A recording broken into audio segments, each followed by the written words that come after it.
Ustadz, apakah berdosa ketika memberikan seorang anak kepada orang lain untuk diadopsi karena orang tua asli tidak mampu secara ekonomi, sedangkan bayi itu butuh gizi dan asupan yang cukup? Orang ingin punya anak sampai bayi tabung ratusan juta, ini sudah punya anak diberikan kepada orang lain, maka anak mesti kita didik, kita besarkan. Idza matal insan, kalau manusia mati, hadis riwayat Muslim, inqata'a, putus amalnya kecuali 3. Salah satu yang tetap mengalir, waladun salihun, anak yang soleh, anak dijaga.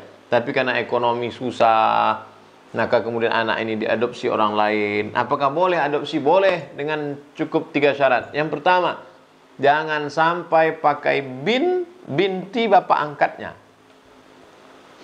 Ud'uhum li'abaihim, panggillah mereka dengan nasab bapaknya.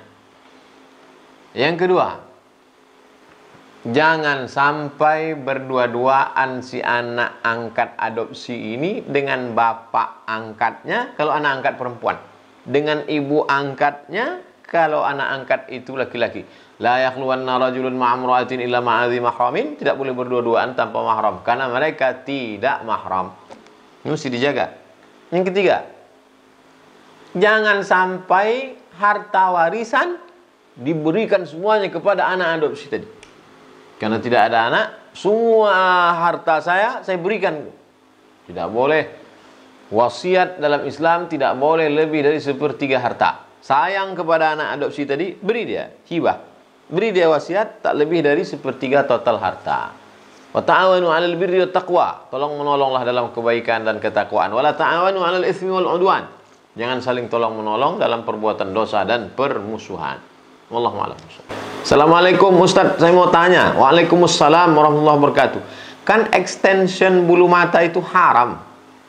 Tapi kalau pakai serum yang terbuat dari minyak kelapa atau minyak zaitun boleh tidak Ustadz? Soalnya ini mempertebal dan memanjangkan bulu mata. Yang tidak boleh itu merubah-rubah, mengotak-atik yang tidak normal. Adapun alis bulu matanya kurang lebat, lalu dia pakai kemiri, dia pakai minyak zaitun, maka tidak termasuk dalam kategori hadis yang dilarang. Laknat, hadis riwayat Abdullah bin Mas'ud radhiyallahu an, la'anallahu al-washimat, Allah melaknat perempuan tukang buat tato, wal mutashimat, minta buatkan tato, wal mutanammisat, mencabut bulu mata, wal mutafallijat, menjarangkan gigi, wal mughayyirat, merubah-rubah ciptaan Allah Ta'ala, operasi plastik, masukkan silikon, otak-atik, ini yang tidak boleh. Adapun dengan yang herbal, normal, tidak mengotak-atik, membuat yang tidak normal menjadi normal. Adapun yang sudah normal diotak-atik sehingga menjadi tidak normal, kita pun ketakutan melihatnya. Nah ini na'udzubillah. Mudah-mudahan Allah menyelamatkan kita dari perbuatan ini. Wallahu a'lam bishawab. Assalamualaikum Pak Ustaz. Waalaikumsalam warahmatullahi wabarakatuh. Apakah boleh jika seorang sudah mewakafkan tanah untuk jalan umum tapi masih menguasai tanah itu? Wakaf itu mesti ada 4 unsur. Yang pertama waqif, saya orang yang berwakaf.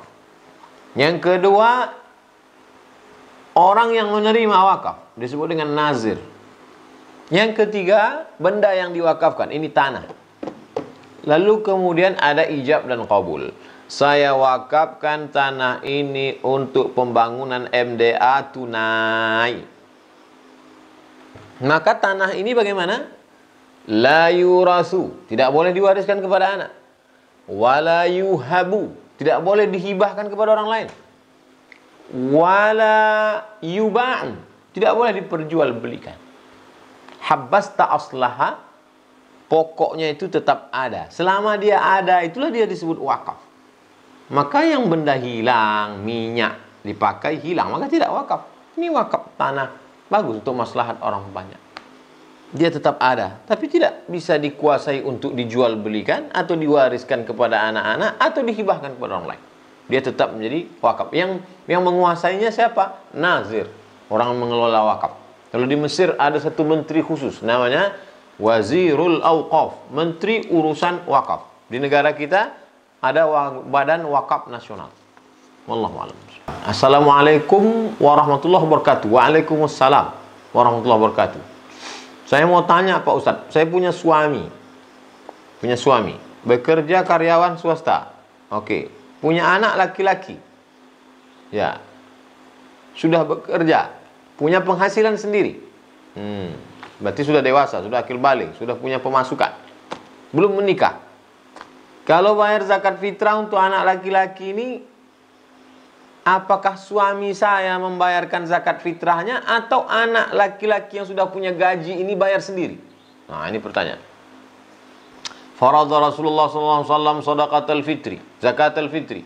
Nabi SAW mewajibkan zakat fitrah sa'an min tamrin, satu sa' 4 mud tamar, gandum, kurma, zabib, aqid, susu kambing yang dijemur kering, mentega.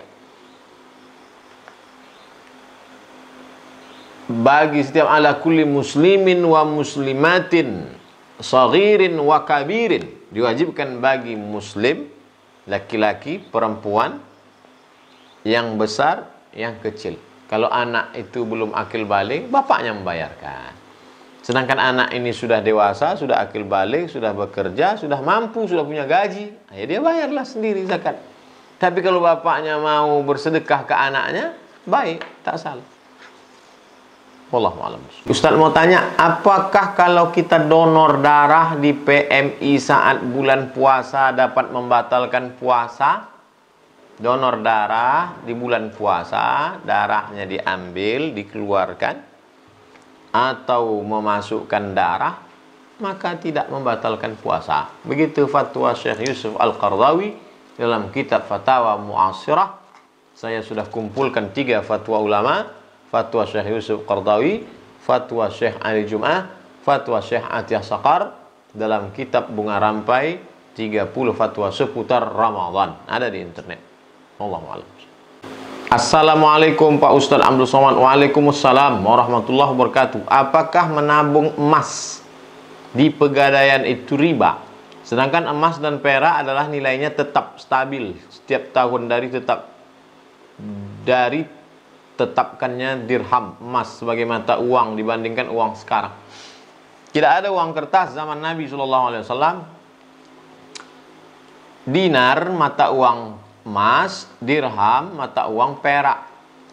Oleh sebab itu maka menabung, kita sehari-hari menggunakan uang kertas, tapi kalau mau menabung jangka panjang itu kita pakai emas. Belikan ke emas, karena nanti masanya anak mau sekolah atau ada yang sakit, uang yang kita simpan 10 juta tahun 2009 dengan 2019 itu nilainya turun, jatuh, inflasi dan segala macam. Oleh sebab itu maka menyimpan dengan emas baik. Tapi masalah gadai, ini ceritanya lain lagi. Kullu qardin jarra naf'an fahuwa riba. Setiap pinjaman kalau mengambil manfaat, maka dia terhitung dengan riba. Jadi ada 2 masalah. Masalah menabung emas, bagus. Masalah menggadaikan, gadai-menggadai, bagus. Tapi ketika mengambil manfaat dari gadai itu, maka riba. La ta'kulu riba ad'afan mudha'afah. Janganlah kamu memakan riba yang berlipat-lipat. Alladzina ya'kuluna riba la yaqumuna illa kama yaqumu alladzi yatakhabbathu asyaitanu minal mas. Orang yang makan riba, maka dia nanti bangkit dari kubur seperti orang yang kerasukan setan. Nauzubillah. Bersihkan makan hidup kita daripada riba. Wallahu a'lam. Assalamualaikum. Waalaikumsalam warahmatullahi wabarakatuh. Mau nanya Ustadz, benar nggak keutamaan surat Al-Ikhlas seperti membaca sepertiga Al-Quran? Ada seorang laki-laki namanya Qatadah ibnu Nu'man. Dia sholat dari Isya sampai subuh, ayatnya Qul huwallah terus, tidak ganti-ganti. Dilaporkan kepada Nabi SAW. Disebutkan dalam kitab Al-Musnad karya Imam Ahmad ibnu Hanbal. Ya Rasulullah, wahai Rasulullah, ini ada orang sholatnya ayatnya Qul huwallah. Kata Nabi SAW, innaha la ta'dilu thulutsal Qur'an. Sesungguhnya satu Al-Ikhlas, satu kali baca sama dengan sepertiga Al-Quran. Dalam hadis lain, Nabi menanyakan kepada sahabat, maukah kamu aku tunjukkan kalau kamu baca sama sepertiga Al-Quran? Maukah kamu baca Al-Quran satu malam? Siapa yang sanggup, kata sahabat? Maka satu qul huwallah sepertiga Al-Quran. Oleh sebab itu maka kita banyak mengamalkan sebelum tidur malam baca qul huwallah 3 kali, Al-Falaq, Al-Nas, Al-Fatihah, ayat kursi, ujung pangkal Al-Baqarah, ujung Al-Baqarah, baca, ditiupkan ke telapak tangan, usapkan ke muka. Mendoa perlindungan kepada Allah Subhanahu wa taala. Wallahu a'lam bishawab.